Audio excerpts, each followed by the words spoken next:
Across India, from Baruni to Surat to Manesar, workers are raising one powerful demand: a fair minimum wage that keeps pace with the rising prices.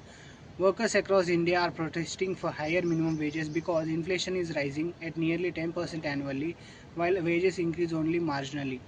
The constitution allows governments to set minimum wages, but Supreme Court rulings emphasize that wage fixation is a legislative matter, not a fundamental right. Haryana recently raised wages after protest, and other states are under pressure to follow. The new labor codes simplify laws, but unions argue they weaken worker protections.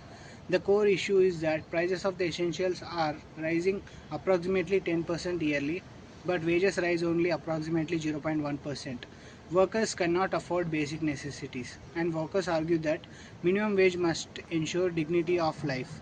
Double pay for overtime. Wages should be linked to inflation. Employers argue that higher wages increase production costs, could reduce the competitiveness, and jobs prefer graded hikes tied to productivity. Let's understand the constitutional and legal framework governing this issue. Directive Principles of State Policy, Article 43 says that states should secure living wages and decent conditions of work. Minimum Wages Act 1948, which was turned came employed into Code on Wages 2019, empowers the states to fix or revise minimum wages.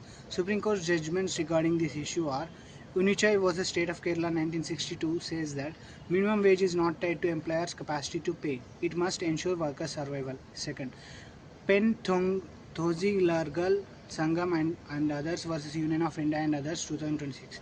The Supreme Court refused to declare minimum wage a fundamental right. It held that wage fixation is a legislative matter, but emphasized that wages must meet the standard of survival and dignity.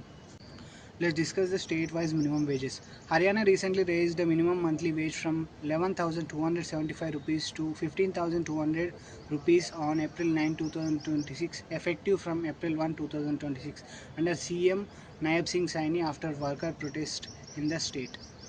Uttar Pradesh recently approved a 21% hike after violent protests in Noida and Ghaziabad.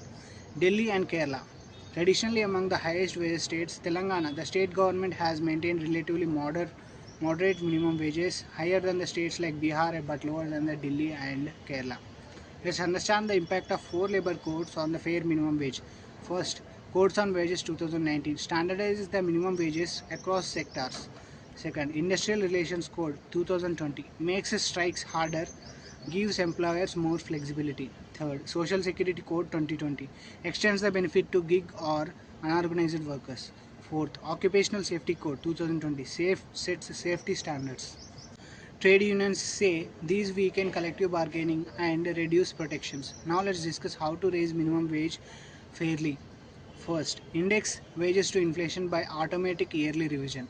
Second, worker cost surveys by calculating approximate value based on the real living cost. Third, double pay for overtime should be strictly enforced. Fourth, regional wage boards for adjusting wages by the state cost of living. Indian workers are the backbone of our economy. If wages don't rise with prices, dignity itself is at risk. Fair pay is not charity, it is a right. It is justice.